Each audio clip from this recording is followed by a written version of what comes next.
A number of countries have updated their travel advice to the United States in the wake of a crackdown on immigration by the Trump administration. Since President Trump took office, there have been incidents of tourists being held by ICE for weeks. Now, European countries making it clear, even if you do have a visa, you are not guaranteed entry to the U.S. What was intended as a short vacation turned into a nightmare. Nobody is safe there anymore to come to America as a tourist. Kia ora, I'm Amanda Gillies, and on the detail today, the escalating fallout for migrants on American streets and visitors at their borders and what it could mean for New Zealanders. Donald Trump's return to the White House has seen an already tough border control toughen up.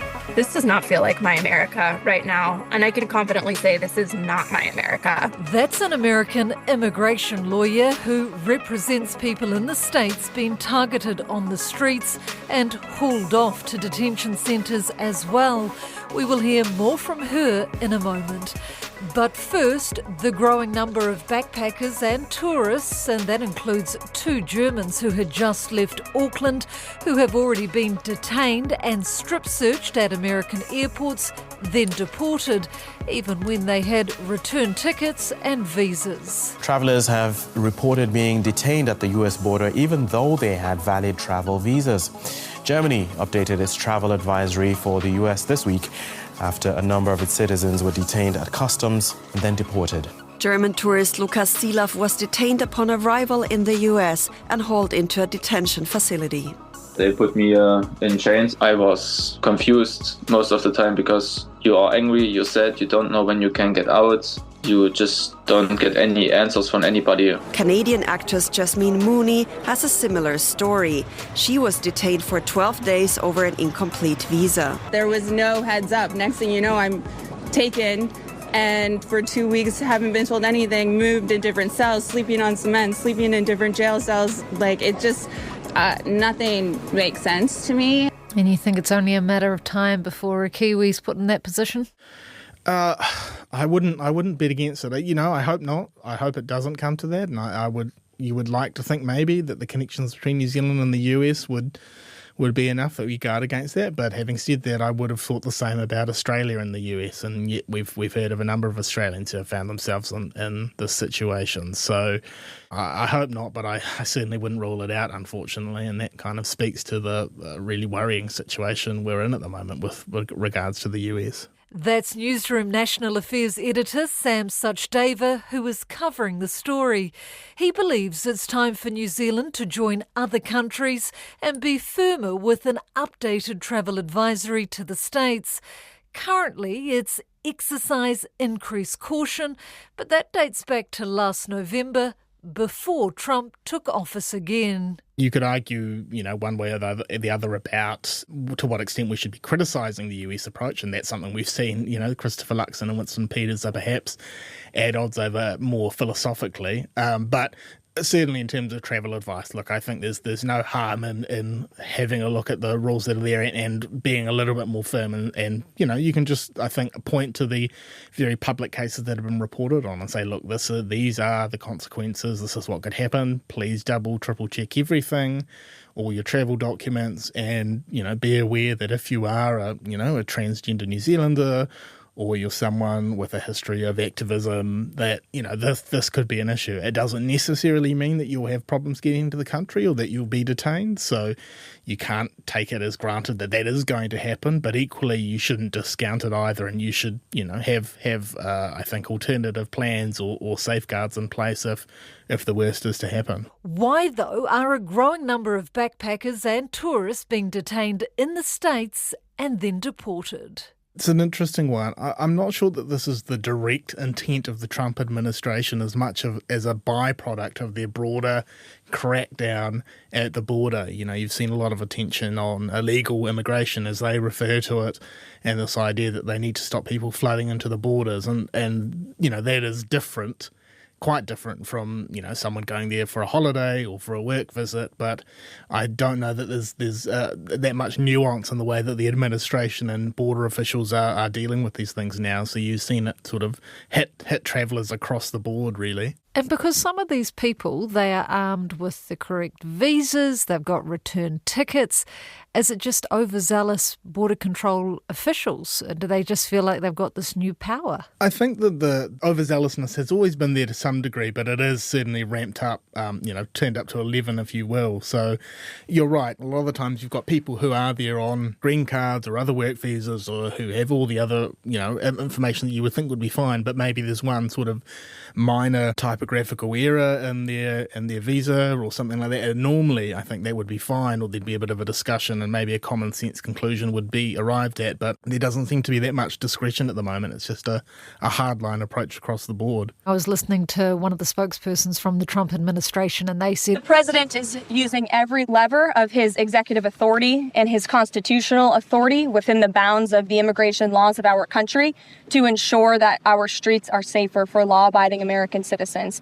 And this administration is focused on detaining, arresting, and deporting illegal criminal aliens. What do you make of that? Yeah, I mean, it's hard to see how, locking up or detaining a Welsh graphic artist or a Canadian entrepreneur, to name two of the highest profile cases of travellers being detained, how that really affects the safeness or otherwise of Americans. I mean, even there are sort of more arguable cases across the board, the sort of mass detention of alleged gang members to El Salvador when there's questionable evidence of their gang ties, to say the least. We do want to turn now to the deportation showdown over a man who was wrongfully deported from Maryland to El Salvador. Democratic lawmakers are in El Salvador right now advocating for the release of Kilmar Abrego Garcia. Even putting that to one side, there are these sort of fairly innocent backpackers, travellers, business people who are going into the US, and it's hard to see how they present any security threat at all to the US. So what about Kiwis heading to the States? How concerned should they be? It's hard to say. You can't really quantify the scale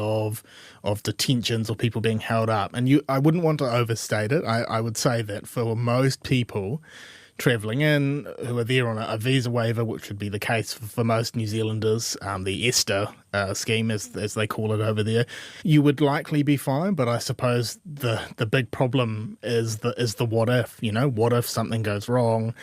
What if there's misspelling in your last name on your air ticket versus your passport or something like that?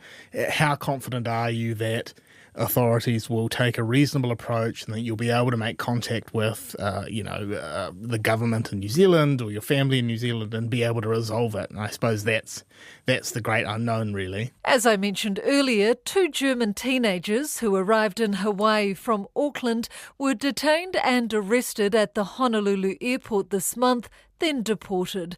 They were on a round-the-world trip, but an interview with Hawaiian customs officials changed that. 2 German teenagers visiting Hawaii were detained by ICE officials and ultimately deported, not for overstaying their visas, but for lacking confirmed hotel reservations. Look, I'm not an expert, but I think it's safest to be travelling with duplicates, if not triplicates, of all the relevant information. So your flight bookings, inbound and outbound, your passport, visa details, and also your accommodations. I've backpacked in the past. You wouldn't normally book something for a month, 2 months in advance, because the idea is you want a bit of flexibility, but obviously that isn't the case at the moment in the US. So I think it's just being able to have a clear plan or itinerary that you can present to border officials and say, look, I'm here on a holiday or I'm here for work. Here's my schedule. I'm here now and I'm leaving at this point. I think leave no room for misinterpretation or grey areas. I think that would probably be the layman's advice that I would give. And prepare for a digital pat-down. Yes, your electronic device may be searched. A French scientist was recently shown the airport's exit door after messages unfavourable to America were found on his phone. Officials at the airport found messages criticizing the Trump administration's cuts to science programs. How much access, I find this really interesting, how much access do border agents have to our phone and social media? I mean, should we be clearing any negative comments from our social media about the States before we go in? Look, I'm not a legal expert, but from what I understand, they do have fairly sweeping access or the right to request access. Now, you don't have to give that to them, but the consequence of that is if you decline a request, and they will just deport you, or certainly can deport you anyway. So you basically have to hand it over or risk being turned away. So, look, there are increasing numbers of cases. I think I saw EU officials from the European Union are being told to take burner phones with them over to the US. So that's where you've got a blank device that's not your personal one, so it doesn't have, your text messages or your social media posts or anything on that. So, look, that's at the extreme end of things. I don't think that would necessarily be suitable for everyone, but it is probably something to be mindful of, that if you are someone who has strong views that you've expressed on social media about Donald Trump or about the US, do you want to temporarily lock down your profile or remove those posts? It's something that I think people need to bear in mind at the very least, whether or not they act on it. Denmark has also issued a travel warning specifically for transgender and non-binary people, advising them to contact the US Embassy before they leave. This follows Trump's inauguration speech. We will forge a society that is colorblind and merit-based. As of today, it will henceforth be the official policy of the United States government that there are only two genders, male and female. How problematic do you think that is going to be, and not just for Denmark, but for every country? Yeah, look, I think it's incredibly concerning, and New Zealand is among the countries that allows their citizens to have an X gender marker on their passports, and that is what is at issue. That, as you say, the State Department, following President Trump's executive order, have said that they won't process US passports with such a gender marker, and they only recognise male or female.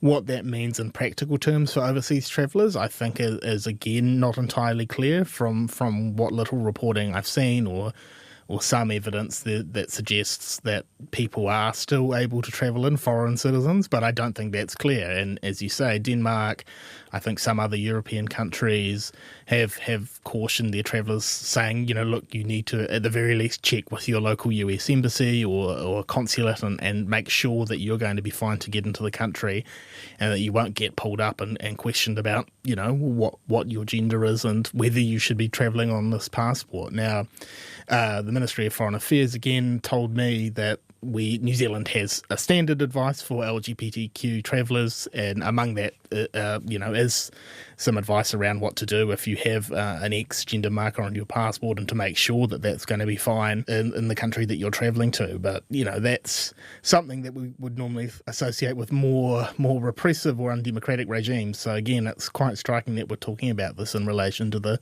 US, that this is even a matter of concern for a country with that history and democratic tradition. The Trump crackdown also impacts migrants living in America. This includes high-profile Kiwi journalist David Farrier. He's been outspoken on various contentious topics and told Sam he has serious concerns for his future in America, and is advocating for the government to refresh the travel advisory. David's position is, I have these strong views, I have a work visa, but I don't have a US citizenship. What would happen to me? What rights do I have? And the answer is not that many. So he is, concerned for himself and other New Zealanders who are living in the US, but he does also feel, I think, across the board, even if you're just going there for a holiday to, Universal Studios or to the beaches in California, that this is something you really need to think about. What happens if something goes wrong? Can I be confident that there are other checks and balances there? So I think he is of the view that the government here in New Zealand really does need to look at whether there's a sufficient degree of warning in the current travel advisory as it sits. Do you know if any Kiwis are actually cancelling their trips to the States in light of what's been happening? There are some anecdotal reports that suggest that's the case. Certainly David told me that he's aware of some friends and family who have been putting off trips. You know, they may have had some booked in and cancelled them. But there is a little bit of hard data. So there's the US National Tourism and Travel Office. They released, I think it was earlier this month, some statistics for international travel into the US in March, and that showed that travel for New Zealand was down just over 10%. So that is roughly in line with, I think, the global decline in travel. It's been a bit higher for European countries. European citizens seem to be more inclined to go elsewhere and less likely to look at the US, but it does seem to suggest that, you know, for at least some New Zealanders, they are choosing to stay away and either go elsewhere or just spend time at home instead. When talking to David, did he give you a sense of what it's like for Kiwis on the ground in the States, what it's like there at the moment? David told me that he had heard from quite a number of New Zealanders after writing about a situation on his Webworm blog, and they are concerned as well that, you know, the US is seen as increasingly illiberal or even authoritarian, depending on who you talk to in its approach, and that, you know, if you are a LGBTQ New Zealander living in the US, if you have strong views, if you're a human rights activist, that you might find yourself targeted, and you might not have the usual recourse through the courts or through other means to justice that you otherwise would. So I think there are some New Zealanders who seem to be thinking about moving back home from the US, and that would be a big move, particularly if you've lived there for a while. But I think it's something that, you know, from what he said and what I've seen elsewhere on social media, there are an increasing number of Kiwis who are based in the US thinking about this.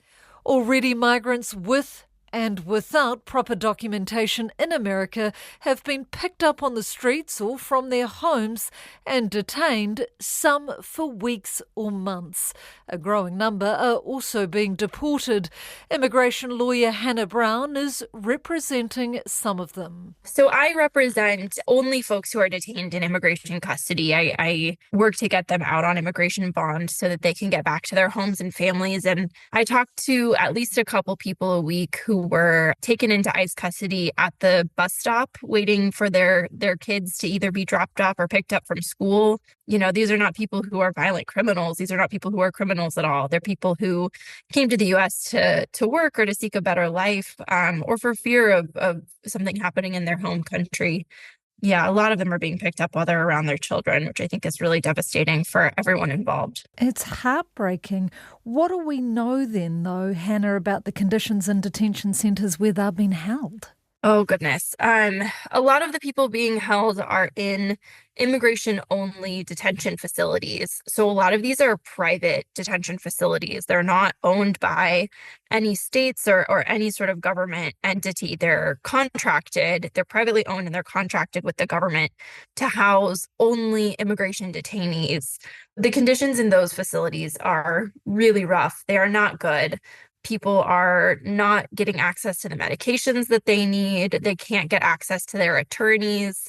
Attorneys have had to sue the federal government just to get access to their client, to prepare for their hearings, or to see if they can even help them.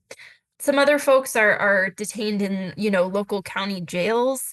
The conditions there might or might not be a little better, but either way, it's bleak. They're being treated like criminals despite this being a civil detention. So as a sort of a lawyer and what you do, an immigration lawyer, how can you respond to these? What can you do? Wow, that's a big one. It's not an easy process for people. The immigration system, every single arm of it is under the power of the President of the United States. So we've also got Congress, and we've also got the Supreme Court and the judicial branch and the federal courts here in the United States. But all of the immigration processes fall under the power of the president. So the immigration officers, we refer to them as ICE, they're a branch under the President of the United States.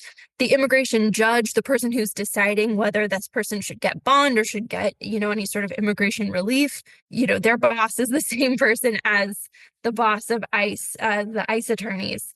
So, you're kind of, the executive branch of the president is really the judge, jury, and executioner when it comes to immigration. In certain cases, we're able to take these issues to the judicial branch, to the courts to say, hey, there needs to be some checks and balances here. There needs to be some review of what the president's doing. The ability for the federal courts to review the decisions related to immigration are very narrow. Even where I'm currently located in Minneapolis, there's not any sort of relief or review for someone who's been in ICE detention for well over a year. There's no review for anyone who's had due process violations, really, when it comes down to a practical sense. We can try, and we do. I'm fighting cases in federal court right now. But when it comes down to it practically, the ability for these federal judges to review the decisions made by the immigration courts and the decisions made by immigration officers is very, very limited. The Trump administration argues they're doing this to keep Americans safe on their own streets. What do you say to that? I would say that that's a very, very narrow and misguided view of who is really living in this country and the contributions that immigrants make to this country. I think that if you look at the numbers, the rates of crimes committed by immigrants versus by people who are here in the United States, either citizens or people here, lawfully, you're going to see a lot more people proportionally who are citizens and who are here lawfully committing crimes than you are immigrants. They make this country what it is, make this country strong, and we're going to be far worse off by removing all these immigrants from the United States. You're in the States. What's the feeling like on the street there? And for, migrants and people, how are they feeling right now? It's tense, Amanda. It's really tense. You can sort of feel it in the air. You can feel that, there are fewer people on the streets. You can feel that sort of shoulders are up and people are tighter. People are less willing to talk and have conversations. Nobody trusts anybody else right now. And it's really difficult. You've got kind of this whole class of people, anyone who might be here without documentation, or frankly, people who entered lawfully on visas being targeted now, who are afraid to leave their homes. They're afraid to go to work. So the Trump administration has really created this kind of this class of people who's constantly living in fear, whether they're here lawfully or not. Has there sort of been any sort of official pushback or anything from any local governments, mayors or, say, governors? Are they stepping up and opposing this? Not in any sort of official capacity or any official way. Certain governors have made statements that they don't agree with what the Trump administration is doing, or they've tried to show support for, visa holders who have been detained, but there hasn't been any sort of official action. What's your biggest fear, like looking forward now and what the future holds for America? What are you expecting? What are you fearing? In terms of immigration, I really fear the impact that this is going to have, that these, sort of mass deportations or attempted mass deportations is going to have, not just financially, because there is a huge financial impact to this. For every immigrant who's detained, we, the American taxpayers, are paying for their room and board in these detention facilities, right? So when we're locking these people up and we're putting them in detention for weeks, if not months on end, they're not able to work, they're not able to pay taxes, but us, the American taxpayer, are paying for their room and board for all this time. If they're order deported, we're paying for their flight. So there's a huge financial impact to all of this. And the more people that are in immigration detention, the more costly it is for the American people overall. But I think far more importantly, the cultural impact that this has is extremely significant. I mean, I was fortunate to grow up around people, of all different immigration statuses who speak all different languages. And I'm better for it, and I'm more empathetic for it. And I understand my friends and neighbors much better for it. And I fear that, my child and the next generation is going to miss out on those experiences and those opportunities and create a really insular and, closed off America. That's all for today. The Detail is a newsroom production supported by RNZ and New Zealand On Air. Thank you to Sam Suchdeva and Hannah Brown. This episode was produced by Gwen McClure and Davina Zimmer and engineered by Alex Harmer. I'm Amanda Gillies. Matua.